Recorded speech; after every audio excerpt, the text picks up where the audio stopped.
चला तर मित्रांनो, आपले 2 तुकडे संपूर्ण डाळिंब लावले गेलेले आणि आपल्या अजून फक्त 3 तुकडे डाळिंब लावायचे बाकी.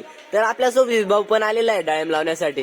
हे संपूर्ण तुकडे जे डाळिंब लावण्यात आहेत, फक्त याच्यामध्ये आपले इथं 2 आणि तिकडे 4-5 झाडं लावायची बाकी आहे फक्त. आणि खालच्या तुकड्यात 2 बाकी आहे फक्त. बाकी संपूर्ण आपलं डाळिंब लावलं गेलेले.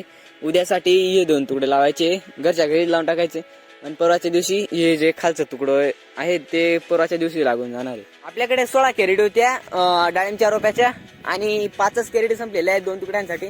5 कॅरेट तिकडच्या तुकड्याला लागतील आणि 6 कॅरेट उरणार आहेत आपल्याकडे, म्हणजे ते खालचं पण तुकडं लागून जाणार आहे. अरे बापरे, आज आपले 2 तुकडे लागले. मला तर वाटलंही नव्हतं आज 2 तुकडे लागणार आहे. तर जाऊ द्या, आज आपण विमान बघून घेऊ. विमान तर खूप जोरात जाते, तसंच जोरात झपाट्याने नाही. आपण आता पाणी भरून घेऊ. कांद्या नाही आणि डाळिंबाच्या रोपां नाही.